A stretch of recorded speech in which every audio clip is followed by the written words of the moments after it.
What's up guys, welcome to another Cube-tastic video and the first video in the History of Cubing Company series.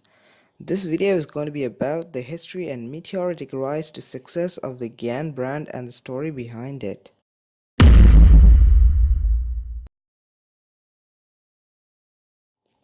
Before we get into the video, make sure you smash the subscribe button and share this video with your cubing friends so they know more about GAN and their rise to success. GAN or GANcube had a very humble beginning. It was founded by Chinese speedcuber Ganyuan Jiang. He is an extremely important person in promoting speedcubing in China. He's one of the first to teach the C4 method in China, which is actually really weird because China has been lacking in speedcubing until 2010. He realized that China didn't have a major cube manufacturer apart from Dian, who controlled speedcubing hardware back then.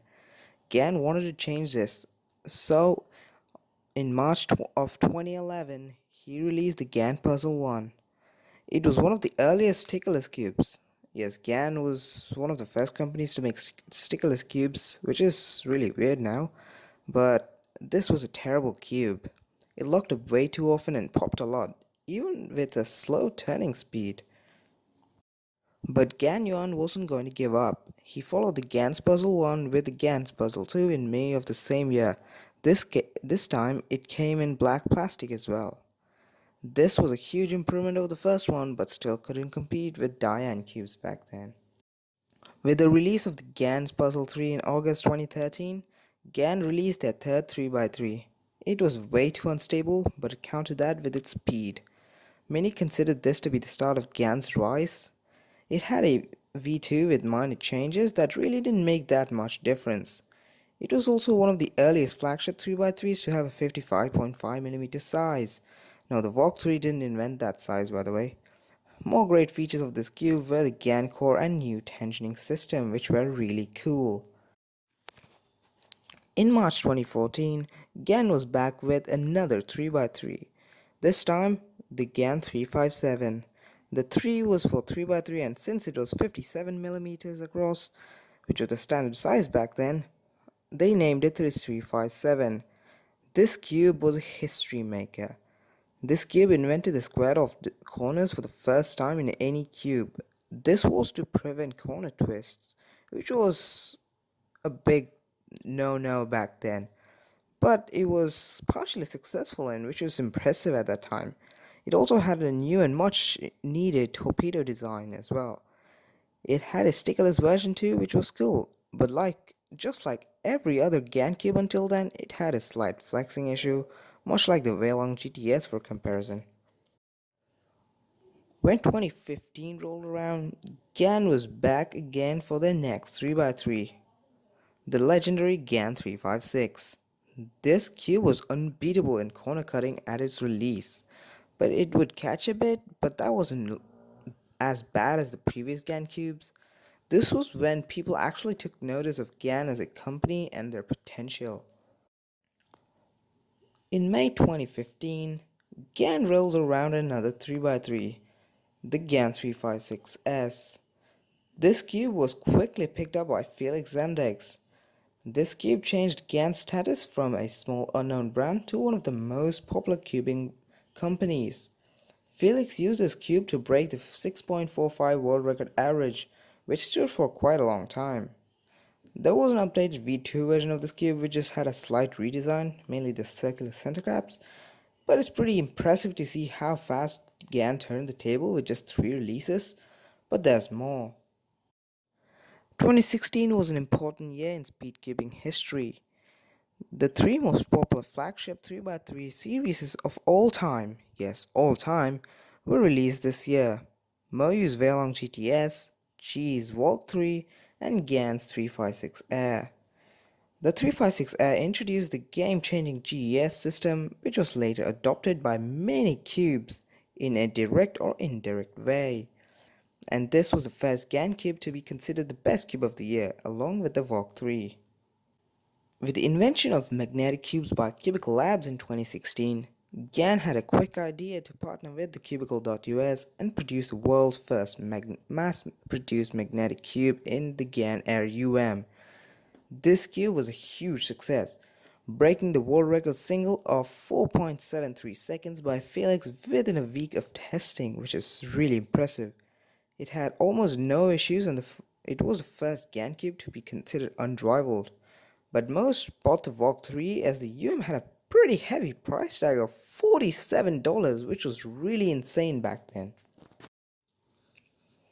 By mid 2017, GAN was losing its unrivaled status due to the release of the Weilong GTS 2M. It was as good, if not better than the UM at half the price.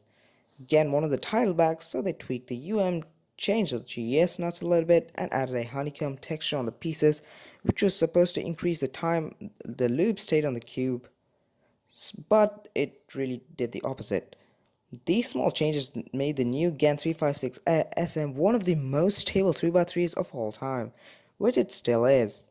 This cube had a heavy price tag of $50, which is still insane, but if you use this cube for some time, it might feel worthy enough. It was that good. Felix broke the world record single twice and world record average twice with this cube, which is impressive for a modern speed cube. After so many 3x3s, GAN tried entering the 2x2 market with their line of 249 cubes, but this failed miserably. So much so that they aren't even worth checking out. But the GAN 460M was a different story. It wasn't at the best 4x4 in the market by any means, but it was good enough to be used for sub 30 averages, with possibly the only problem being the difficulty to tension and a slight catching issue.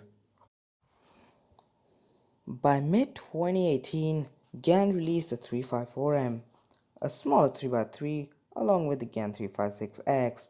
The GAN 356R was also released in relatively the same time, but it was nowhere as good as any cube in its $15 price range. But the GAN 356X, I don't even know what to say. It is the first ever cube to have a switchable magnet technology in the GAN GMS. The 354M, on the other hand, was overlooked, but I think it's a better value at $40.